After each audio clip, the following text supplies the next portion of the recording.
All right, good morning, everyone. My name is Cathy Lindquist.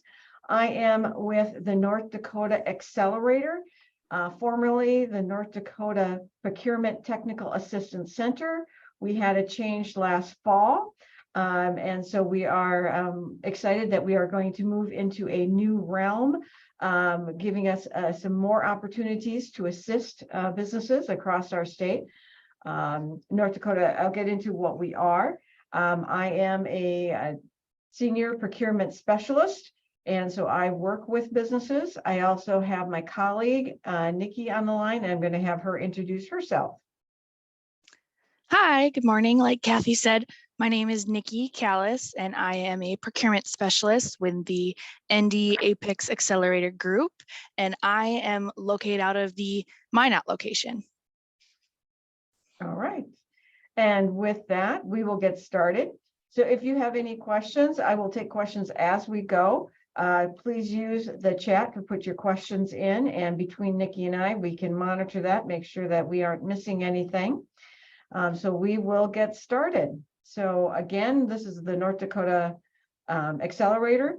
We are going to talk about winning government contracts. So this is how to be more successful with that. So just a little bit about the Apex Accelerators. It was created in 1985, but we recently had a change in 2022 going to Apex Accelerators. It's going to give us, like I said, a little bit more flexibility with what we can do and be able to help more companies. Our purpose is to increase the number of companies that are working with the government, whether that in the government, everybody assumes federal. However, our mission is to work with all levels of government, levels being at the state, local being a city, county, township, school, college. So anything like that, we can help with those. It's operated as a cooperative agreement under the Department of Defense. That's where the funding comes from. And then it's matched at the state level from the Department of Commerce. So that's really nice. And then it's a dollar for dollar, not quite a dollar for dollar match, but it's a federal dollar to a local dollar. And if you are outside North Dakota, these centers are throughout our country. So you can find them anywhere. And about us, we are providing tools and education for you to be more successful in government contracting. Our vision is to be the resource to increase and provide the solutions. And lately, we've been getting very creative with some solutions because they've been changing processes for government. They are moving forward and really trying to make sure everybody is safe and that they have the most updated programs. Our core values are listed there. I think the biggest one is patience. Sometimes the systems don't work. Sometimes they are very complex, and it takes a while, takes time to understand them and to go through them and to move forward. So a little bit more about us. This Nikki, myself, and Dave Cluppy, our program manager, serve the entire state of North Dakota. We are kind of not centrally, but we are spread out. Nikki is in Minot, I am in Fargo, and we meet with clients via Zoom, or they can come to our office. So we do not require you to come into our office. I'm our host. And this last year, our program year, is that we served over 400 businesses across the state, and we've been able to assist them getting over $364 million in government contracts. And that includes some local and then also some subcontracting. So as we talked about, as we advertised, we're going to go winning government contracts. So this is kind of our agenda today. So we're going to look for finding opportunities. It's like reading the solicitations, understanding the program's incentives. We're going to complete the registrations you might need to complete,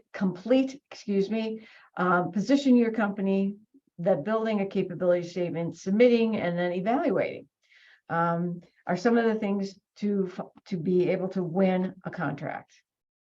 So some of the federal markets. So you can see that the federal sells in all sorts of different ways and methods. And so these are some of them. A purchase card or P card, you might receive it as a G card, government card. That's like a credit card. So a lot of agencies will just give you a credit card number and then you make the purchase there. That's beginning to be more popular, and they can charge. I've seen them charging up to $250,000 on one card. So they've got a little bit of money there that they can use it. So if it is something that your service may not be in the past, have used that, it might be something to consider. If you talk with your bank, small business development centers, they may have options for you to, like a one-time use, if you're going to take it only one time or very rarely. There's some options out there to reduce your costs. They've got smaller micro purchases. Not everything has to be listed at one central location for the federal government. They can spread them out. They can move them or post them in different places based on the pricing, based on who they're looking for, so that you can follow different areas. So there's a lot of different sources. There's also called prime contracting and teaming. That's where you might be hold the contract with the government, and then you can subcontract. Each contract, you have to do a certain amount depending upon the contract and how specialized it is. It can go anywhere from you have to complete 20% of the contract, sub out 80, to you have to do 80% of the work and you can sub out 20. So depending, more specialized, think about that way, more specialized, the higher percentage you are going to have to do with that. So there's purchasing agreements. There's also some things called FedMall. We also have DIBS. We GSA, GLA, GSA. So we've got different ways. They can buy off the shelf, commercial products off the shelf. So there's a lot of different markets that we have. So here's a few things for the solicitations of where you might find them. These are hyperlinks, and you will get the presentation after the workshop here. So sam.gov, you may or may not have heard that, is kind of the end all be all now of where federal contracting is going to be. They are making what's called a legacy system, and they used to have approximately 10 to 12 different websites that had the different variation components of contracting with the federal government. They are moving all those things into one system to integrate them, so it's easier to search, easier to connect, less logistics for you. So they are trying to simplify it. Some days it may not seem like it, but they are trying to simplify that. And so you can find that. And at the end, we're going to go to sam.gov and look at some options, see what we've got. You do not need a login to complete searches. You do require a login if you're going to follow or save opportunities, things like that. Also, there's an interested vendor list. You do have to have a login to see the interested vendor list. And then, of course, I mentioned DIBS. That's with GLA, the Unison Marketplace, FedConnect. Those are some others. Now, when you look to the right of my screen, you will see the North Dakota Apex Accelerator resources. That's a snip from our website. Now, you don't have to remember all these. You can go to our website, and where it's under is services on the, on the left, there's a drop down, and then click on resources, and we have the hyperlinks to these. So one, of course, is listed as solicitation opportunities, and those are some of the sites that you can click on to review and see. Big thing is, do they buy what you sell? You know, you need to you're going to do some market research, make sure you're positioned. Subcontracting opportunities, so you don't have to be a prime, you don't have to hold that contract with the government. You can be a subcontractor. We have many companies that's all they do is subcontracting, and they are very, very successful and profitable. So think of it, there are different opportunities that you can look at other than just being a prime. And here's a couple of them where they list them. The other thing is looking at the prime contractors' websites. More and more prime contractors are having a portal on their website for vendor opportunities, and you need to register with them, and they want to know what you do so that they can find you and organize you. So if they're looking for sheetrocker, they can go and look to their list and say, okay, we've got them, and then I have verified, vetted them, so I know that they're registered, they've got this and this and this going on. So those are some of the things to also look at. Now, North Dakota, since we are in our great state of North Dakota, also has opportunities. The vendors must register. That's part of our requirement. And they vet you, make sure you're a real company, make sure you're in good standing, all that. And then they've got solicitations. So I just did a quick snip of what you, when you go to it. We have green procurement. So if you're looking for understanding of green procurement, we have emergency purchases, just like the federal. We also have our standard open contracts. We do long-term and short-term contracts. Long-term may be, 2 to 5 years. Short-term anywhere from under 12 months. So everything is here. This is also a great way if you've not been in this state or want to get experience. It's a great way to start. Again, you don't have to hold the prime. You don't have to be the prime contractor to our state. You can be a sub, to do some partnering or subcontracting. Just to give you an idea of how our state purchases. So if it's under, it's called a micro. So if it's less than 10,000, you will, they find a fair and reasonable quote, and then they can give you a P card. They can go. They do, I'm simplifying this. There is a due diligence that they go through. You have to be listed. You have to have the commodity code, things like that. Then they go to a small purchase, so it's up to 50, informal, and then formal purchase. So each one of these has different rules, regulations that they follow. It is a good, great group of people that go through this. They are trying to keep, they love to find new vendors. So if you haven't started or looked at our state as for contracting, it's a good opportunity to look at. So once you find your solicitation, thoroughly read. So if you need to print it out, print it out. Federal contracts can be up to 100 pages, so it can be lengthy, but you need to read it. There's regulations you have to follow. Make sure you are reading it. Mine is, I take one, is I read it, and I use different color highlighters, and I highlight it in different colors based on timeline, based on my scope of work, based on, costs, what do I have to do. So I do it that way, and then I read it again.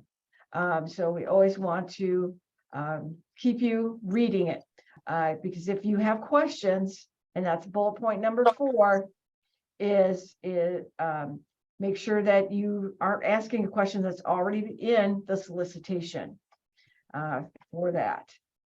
And I'm just going to ask everybody put themselves on mute so that we just don't get any background noise. I appreciate that. With that, you're also going to, when you're reading through your solicitation, is what do you need to do some market research on? Who is going to bid against you?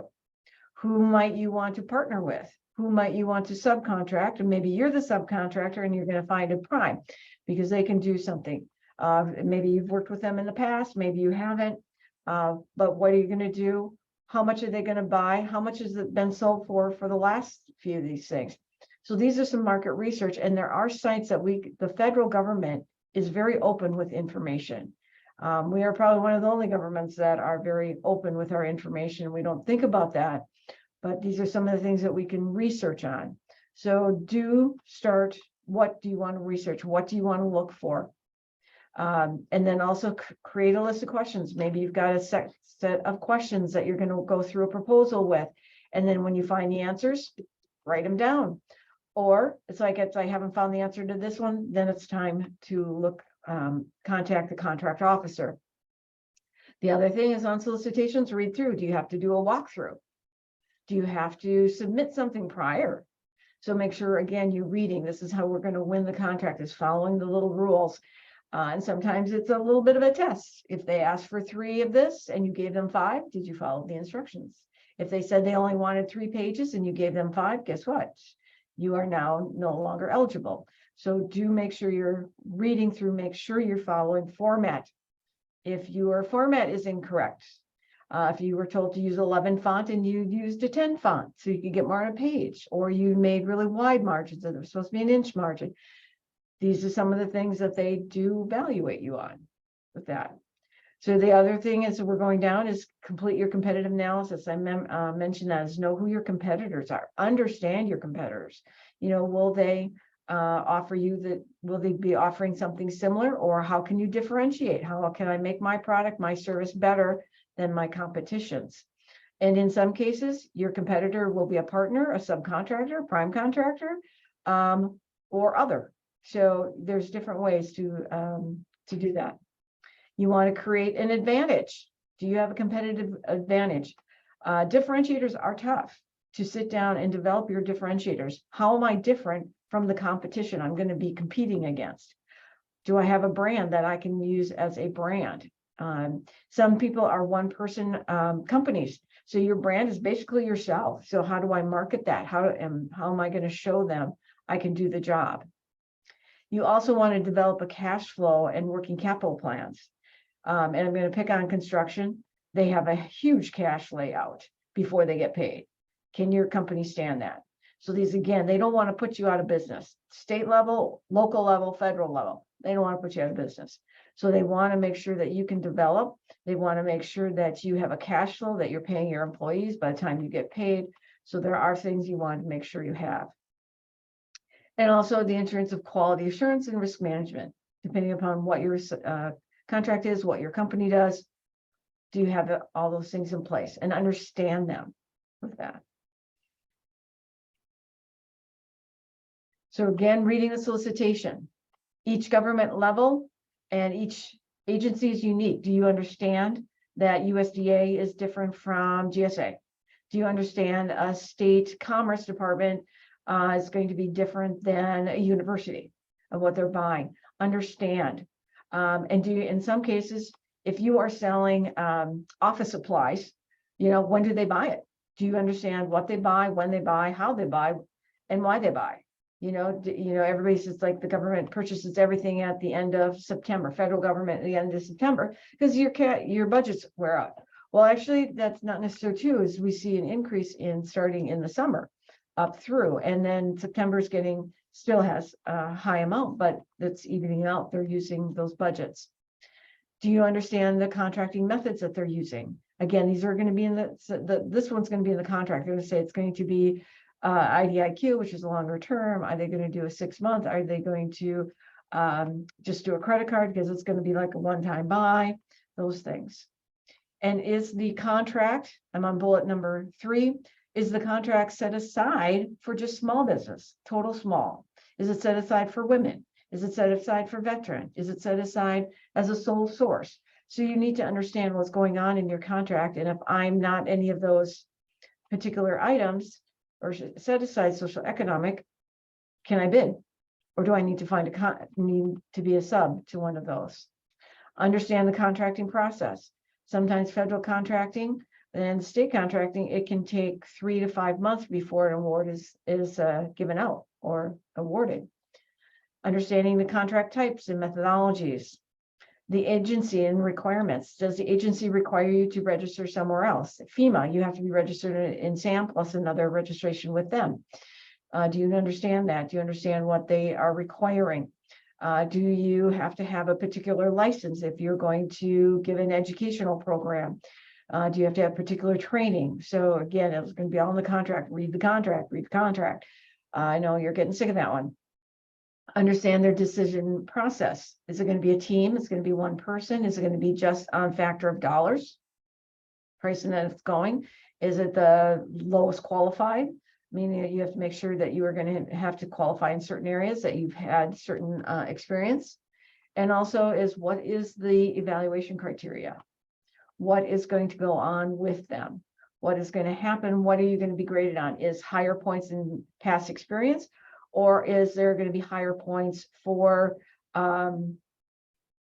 your price? You know, or is it even? Or is there something else in there that you have to have a certain factor? Or that you can travel, that requires travel around the country? Do you have that? Is it a very specialized particular task or equipment, do you have that, or can you get that if you say you can? So here's some of the programs incentives. So this is primarily in the state of North Dakota. We do not give preferential treatment or preferential law to small business, to set asides, to veteran owns, and so on. That's just the state of North Dakota. If you're in Minnesota, and I pick on that because I'm right across here, they do have that. They do have set asides for veteran owned, disabled, women, and small. They've got more than that, but they've got quite a few. And then our federal government does have some, and these are some of it's called economic classifications, self-certified or set asides. Some of these you do have to have a certification. You have to be vetted by a group, such as the AD program that is for developing small companies that have been shown discrimination against, and that we are trying to develop those companies to be successful. It's a 9-year program. You have to qualify for that one. Disadvantaged enterprise, economically disadvantaged, women owned, at WASB it's called, historically underutilized business known. Most of North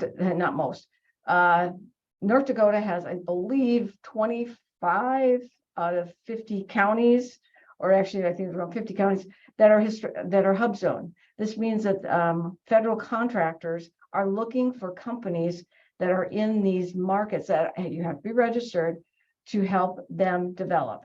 So if you think of downtowns that we've had, they were very bad. They were all hub zones. And now you see these downtowns coming back and flourishing. And this is one of the reasons, is that they have put work into those areas. They have given contracts to those companies that are there, and their employees are located in a hub zone too. It's been very successful. That is one area that our federal government has never made their quota on, and they are looking hard for that group. So if you by chance may qualify, get in contact with us. We'll help you go through that. Or if you're not from our state, get to your local Apex accelerator. Service disabled, the veteran service disabled, that one also certified now through SBA.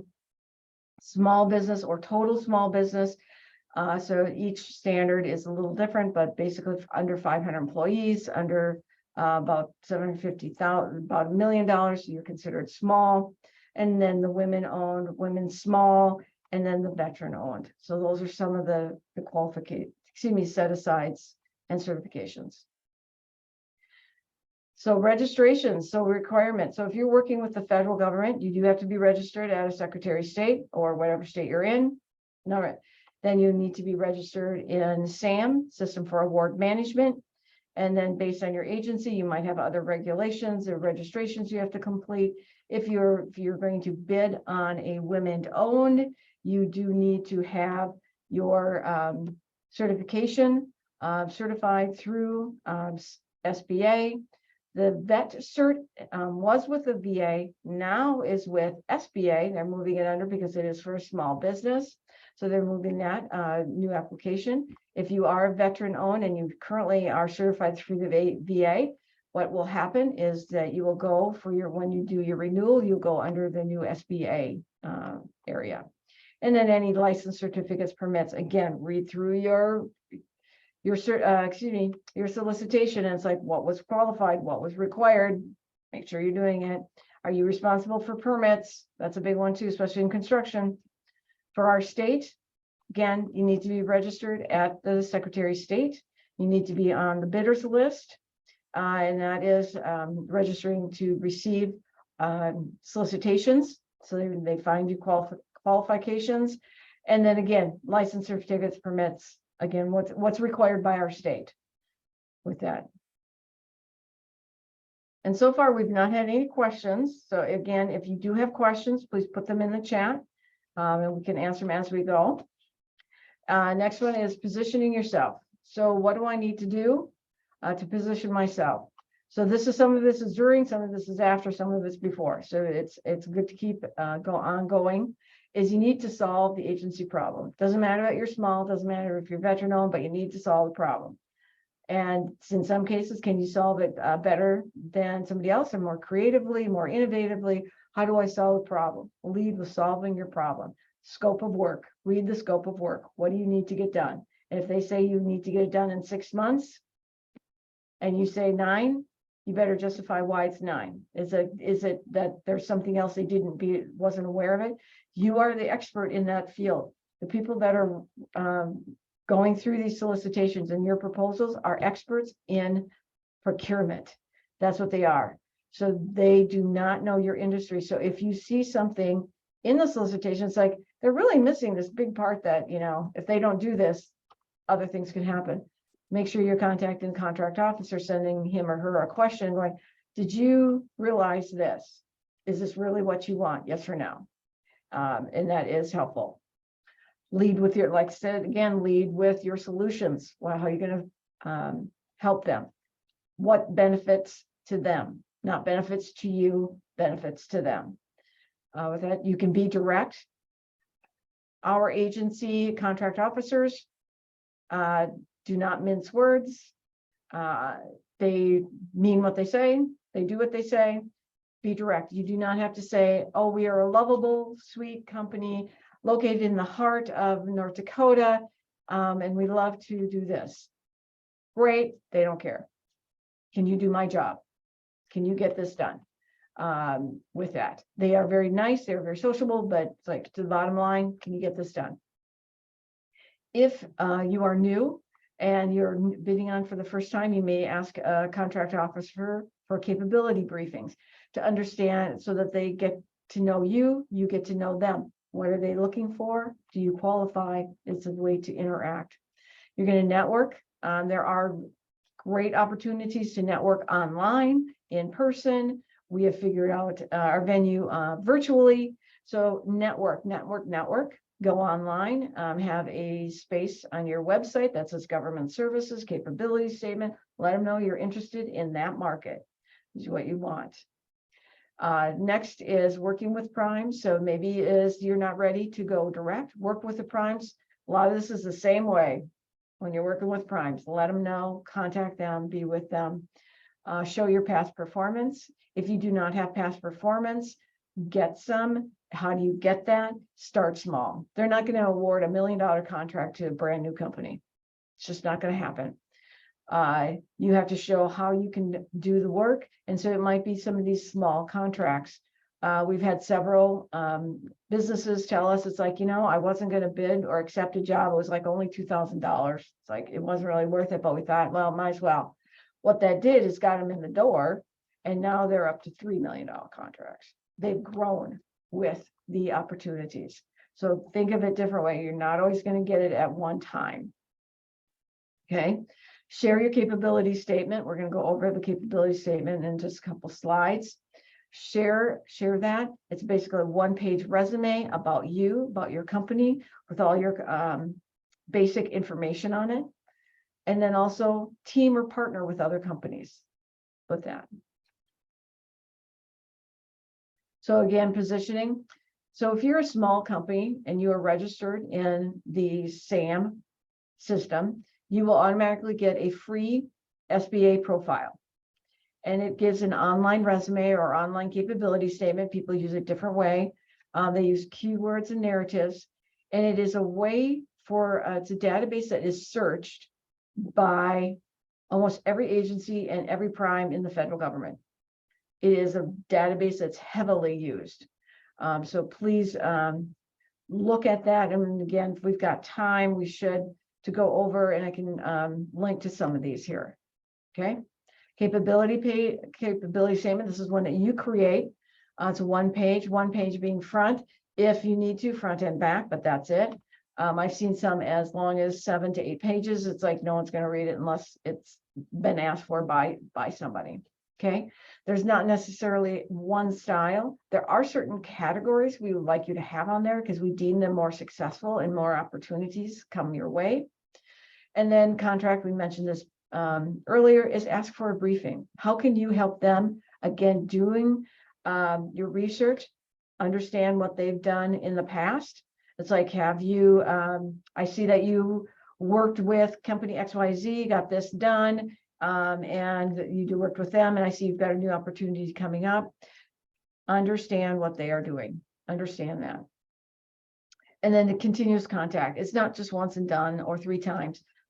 Once every other month, 4 times a year, whatever, quarterly, monthly.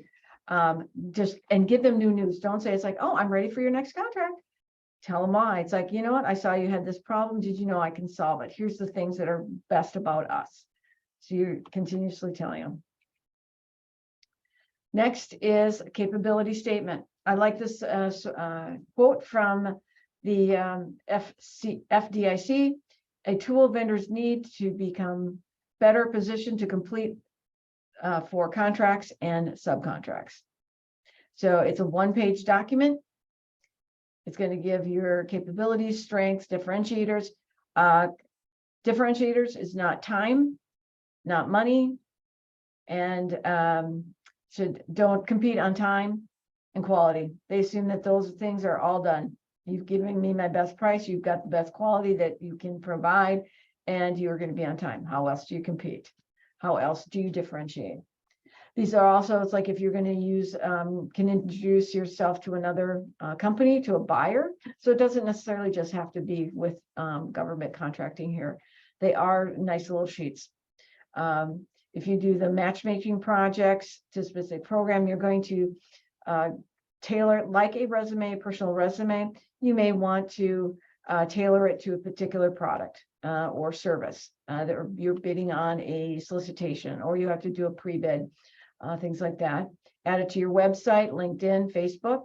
LinkedIn, our agencies are required to be on LinkedIn. So find them, follow them. You can engage them. So there's ways to engage. And then also capabilities sometimes are required by a solicitation or a source is sought or a pre-solicitation. They're gathering information. So they may just ask for your capability statement. Again, tailor it for what they are asking for. And then the last thing it does is it just makes it easier for contract officers to understand your company. What are the benefits of it? Where are you, can you provide X, Y, and Z? The agencies, the air bases that we work with in North Dakota, they keep them if they're going to use them.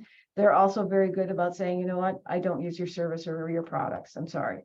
They're very good about that, to be honest with you. Development proposal. So when you're starting your proposal, make sure you've read your solicitation.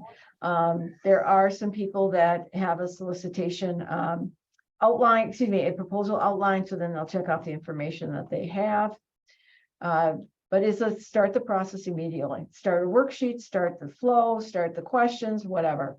Follow the formatting, as I mentioned before, follow the format, follow the instructions. If I can only have 1-inch margins and it has to be X font and X size, make sure you're doing it. Be on time, allow for delivery times. And the reason being is, like, if you have to upload by 5 o'clock on a Friday and it's a holiday weekend and there's a glitch in the system, they're not going to care. You do it at 4. Make sure it gives you a lot of time. They don't have to reply saying that they've received it. A lot of them do, but they don't have to. Some of them will have an automatic saying that we've received it. Again, it's not on all of them. Make sure it's error-free. Create an internal team to review it. And I know this sounds harsh, but don't add new people to your team when you're doing your final review. They will not know or understand the entire process. They will not have known that solicitation long enough. And you could end up rewriting everything, and it may not be as valuable to the end result, and also could slow down or end up not being able to submit. Okay. Do not assume that they know your industry. Don't use a lot of jargon. And I know our governments, our agencies, and our world now has so many letters. Well, it can mean 3 different things in the same area. So, if you've got jargon, make sure if you're not sure if they know it, spell it out, word, and then of course, the words, abbreviation. Sources sought and pre-solicitations. These are items that still require generally a proposal or something to be submitted back. So when you are searching, it's like, yep, these are good. just understand you do need to reply back, give them information they want, and that's not the final. So then you'll probably be doing it again when this solicitation actually comes out. Know your company's capabilities, know them, understand them, know where you're weak in. So if they need something you're slightly weak in, would it make more sense to subcontract that particular piece to a company you know is absolutely perfect in that? Again, just knowing yourself, knowing that thing. Do your homework, read your past awards, read their past awards. What have they given out in the past? If you're competing on a contract that's a yearly contract, who have they given it to? What did they do? How much was it? How much was it for? Research the open solicitations. What is going on? What else are they happening? Contract officers will have multiple solicitations going on at one time. Okay. And then again, understanding the agency's needs and issues. Is it they have connectivity issues, or do they have a door issue? Do they just need remodeling? Do they need something taken down? Whatever. And I do apologize. I've got sources sought required on here twice. On the bottom here is the FDIC they have a nice proposal, it's about 14 pages, but they do a really nice job about being responsive to a proposal. And they give tips, and they give terminology and things like that. So it is a nice piece. And now at the valuation. So now you've written it. Everything's done. I'm ready to go. Create a review time, which you probably had done before, and really go through it and be honest, be critical, be honest with you. It's like, if I didn't know anything about my company or this, would this make sense? Would I be able to really get the job? Make sure you're really being honest about that. Understand. And I do that on our presentations. I will go through the presentations over and over going, okay, if I didn't know what a creative review team was, do I need to explain it more so that I can provide better information? Then we also want to compare your proposal to the evaluation criteria. Did they ask for 5 pages? Did you give them at least, were you within that limit? If they asked for 3 examples, did you give them only 3? If they asked that it has to be a quote or something else, did you follow that criteria? And if the biggest points are on past performance, make sure you give them the past performance that you think you're going to get the highest mark with. Or it's like, it's 50-50 with past performance and price. Did you give them the price? I still feel that any company should have a profit. I don't believe you should win on losing money. Me personally, you have to decide on your company, but is it a fair price? Did you give them everything? And then after you've submitted, after the award is done and it's been submitted, whether you get it or your competitor or somebody else gets it, ask for a review. Ask the contract officer, how could I have won, or how can I do better? Get that feedback. And some of them were very good. Some of them are not as good as replying. You do have to ask for that information within 3 days of having the award being given.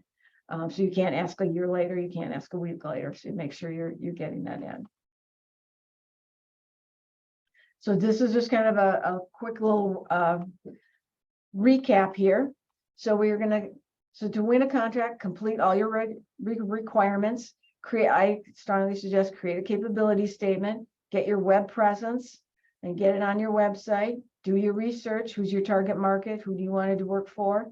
Know your contacts. Is it, A, B, or C? Network with people. Work for the long term. Working for the long terms, generally average on a federal contract, your first contract will come 2 years after you started. It takes a while because they want to get to know you. So that's why it's like start on some subcontracting, get that, get some things done. Provide relevant information. If you're doing something virtually and you say, I've got 10 spots across North Dakota, I'm not going to care. Give them relevant information. Solve the agency's problems. Don't solve what you have. Don't make yours fit. Solve their problems. Subcontracting always is an opportunity, whether you be the subcontractor or you're going to get subcontractors in on your contract, either way. Take the small contracts, build, and sometimes I've heard from, and I know I mentioned it, it's a little test. Can you really perform? Can you deliver what I said and deliver on time and what you said? And then again, getting that experience, cities, counties, universities, schools, townships, with that. And know the regulations. There are different regulations with our federal government, with our state government, and you have to abide whatever state you get to abide by both, unless you're on federal land. So with that.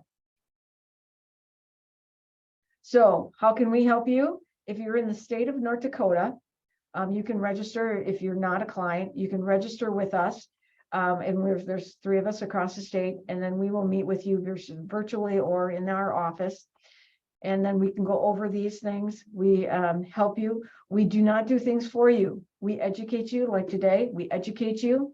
We share with you. We have templates. We have a lot of things to help because we want to make you successful so you can make better decisions for your company that you can do things for. Okay. Then once you're registered, like I said, we will set up a time for you. So again, this is a snip. We are going through a name change, as you see. So you've got our 2 different names on here. And that will probably stay for a few months until people get used to our new name. So we are the North Dakota Accelerator, Apex Accelerator. And so then the one on the furthest right is our website, general information, and that's where the resources are. And then to register, you'll click down saying register, click on register here, and it will take you to a second site. It is a secure site because you will be adding information that you want to keep secure. So that's why I have them both. And what is coming up in about 2 months right now is we have us, and we'd love to have you join us at the 11th Annual Government Procurement Fair. We will have workshops. We have exhibitor floor. We have networking opportunities. It's free to attend. It is March 28th. It's basically 8 to 5. And there's a registration link. You do not have to be a client to register. It is in person. We are not doing anything live. So it is an in-person event for that. And that's everything I have. We've got about 15 to 20 minutes for questions. So I haven't seen any. And so I'm hoping that somebody's got something that we can chat about or answer. And please put your question in the chat and then we'll read it.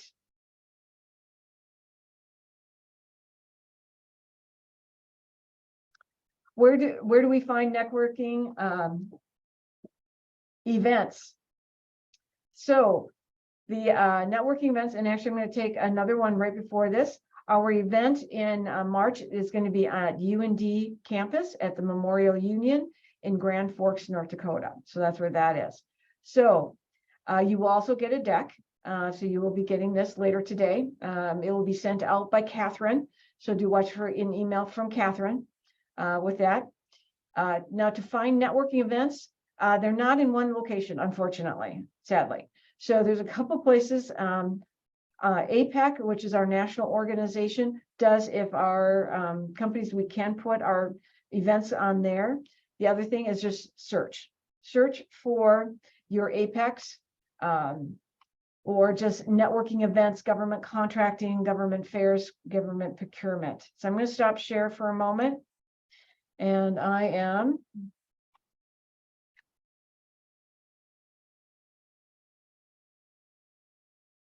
all right. So what I'm going to do is I'm going to share my screen as soon as I get logged into SAM. This is another way to find some federal or national events. They can list them in SAM. So that you can do this.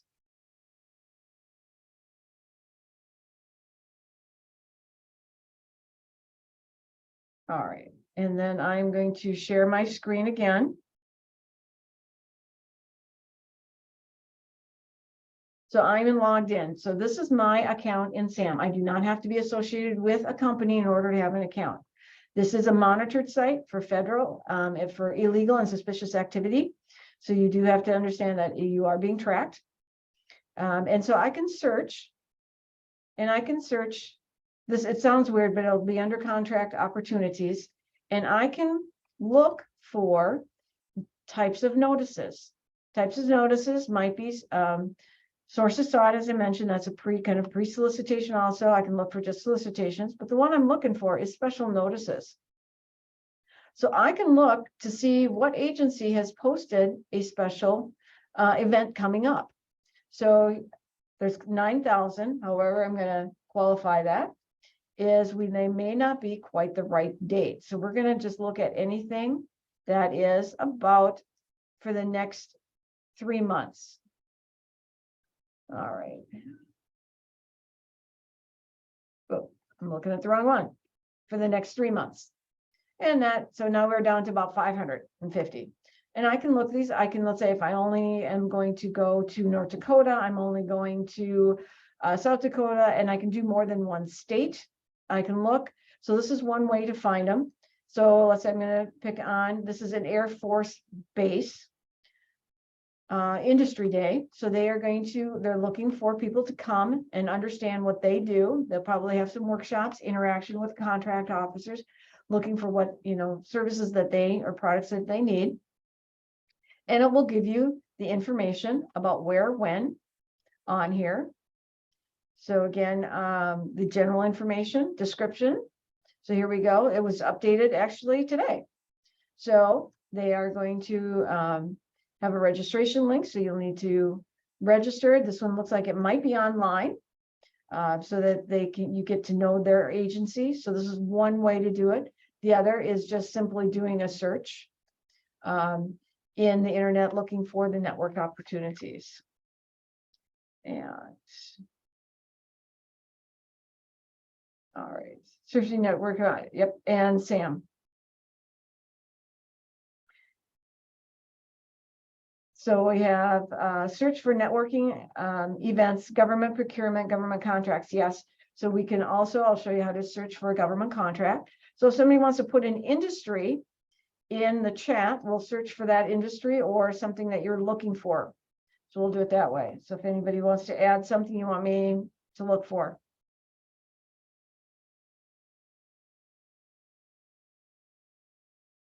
Nobody has. Okay, so we'll do professional services. Okay. And professional services, I'm going to search, we can search by, let's say, set aside. If I'm a woman owned, I'm going to pick on that. Oh, education. Okay, here we go. So we'll do education. I can do a general search. I'll start with that. And it will come up with anything with education in the title or in the description. And the description, of course, is on the next page. So I can look at that. So here we go. So over here will tell me it's a contract opportunity right over here. Gives me the date that this is due, when it's posted, and when it's been updated. Tells me the department and the agency and then the department that it's in. I can also, I'm going to go back to the dates and I'm going to do the next 3 months, what's available. This will get anything that's not been closed yet. So I've got about 190 with that. And if I look at, I can look at, let's say, just a solicitation or special notices. So let's say I'm going to do pre-solicitation, sources sought, and solicitation. And let's say I'm going to do special notices too, in case there's some education that I want to. So again, that airbase came up. So I'm down to 161. So it's looking at the different notices. Now, some of these we can funnel to lower them. We could, if I'm only looking for a particular state, I can look at that. I'm looking at only the active, that is a default, but if you're looking for your history, you can go from there. You can look at the past so you can be better ready for them when you're having your meetings. So that's one way. The other one that came up is electronic contracts. So, all right, or electrical, sorry. So electrical, so I'm going to do another search and I'm going to just keep my notices up here because that's what I want to narrow it in the next 3 months. And then I'm going to put electrical and I keep it broad so that I can see. I want to see the broad and then I narrow it. Some people like it narrow and then go broader, either however you like it. So then we've got about 700 26, tells me right up here how many it is. I can look at more than one right now, and I'm sorry, going quite fast here. The very bottom, I can say how many notices I see. So right now it's at it's 1 of 30, so I can look at all of them at the same time. And so then let's say I want to look, see if there's anything in the state of North Dakota or Minnesota. So I can do the drop down and I can look up for North Dakota, and I'm going to add Minnesota.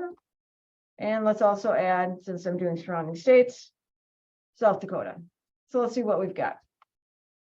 So these have some type of electric in the word, somewhere in the description, okay? And it's in the 3 states. So you're going to have to go in and look into these contracts, read them more, and find out if it's something that you can do or you want to do. Because some things will be out there, it's like you just don't want to do it, and that's fine. And then here, this is us, you're talking to. We are associated with the federal government, so we get our little place there. We are your tax dollars, state and federal tax dollars here. And then again, you can go through classifications. So this is where this electrical work is under the NAICS code, North American Industry Classification Standard. They get grouped. The contract officer puts them in a group, and then we can also search by this code. So if you find that most of your contracts are under this code, you can just search on that code also. And then the product service code further defines what you're going to buy, what you're going to sell, that type, what you sell. Okay, so that's one example. And the other one, just Minnesota trucking. And so the next one is trucking. So we're going to go to trucking. So other questions. And we're going to do the same thing. I'm just going to put in haul, because it could be under haul versus. So you know, nothing under haul. Okay, so let's go truck. It also could be under transport. So depending upon what trucking could be under transport. So right now we've got 3, and I kept it to the 3 states with that. Now to find out what state you're in. So again, I do have to go into the detail. And then as I scroll down, place of performance, this one is Custer, South Dakota. Now, some of them are virtual, so you do have to watch out. They still may put a place of performance, but it might be virtual with that. And let's see. So are these networking opportunities or actual bids? Sorry, that's okay. The ones I'm showing to you are actual bid, or they're referred to as solicitations. So these are actual solicitations that you can bid on with that. The networking. So let's just do, I'm going to just do a search here.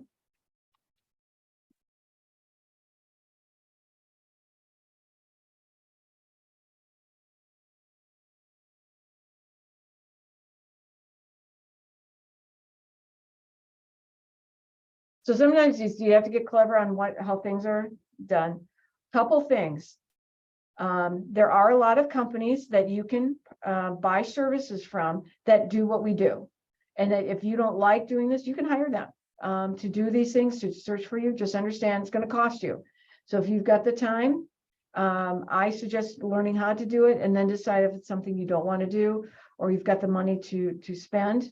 But just do understand that there are a lot of companies out there doing this here. So look at the .com versus .gov, .mil, that's the military. All right, let's see. I'm gonna try another one.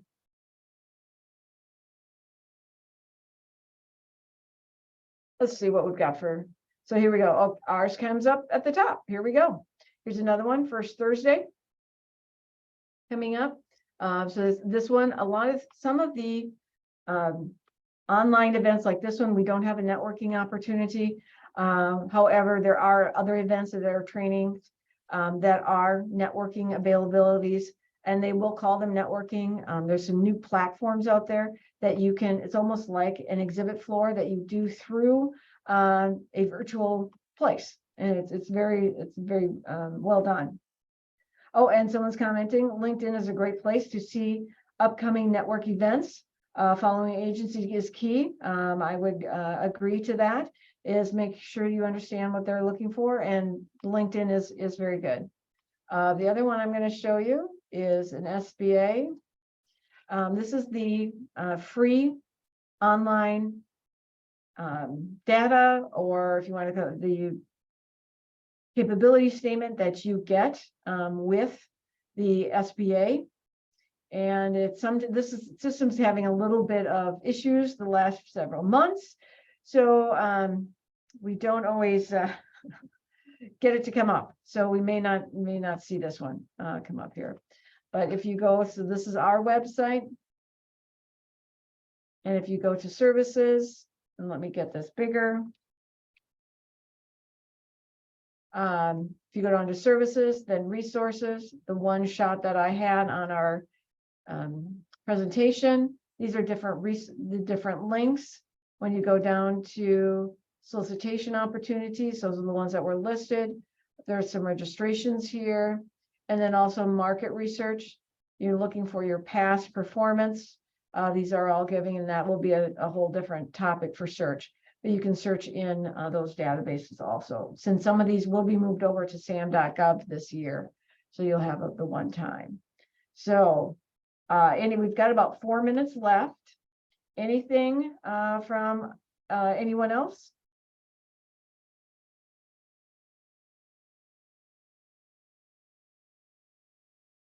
If not, thank you very much for your time today. And like I said, you will get the slide deck sometime later today. It will come through Catherine, so look for Catherine's email with that. So, and then the recording will be out there for, I think, about 30 days or so. So thank you very much. We're glad that you were able to join us.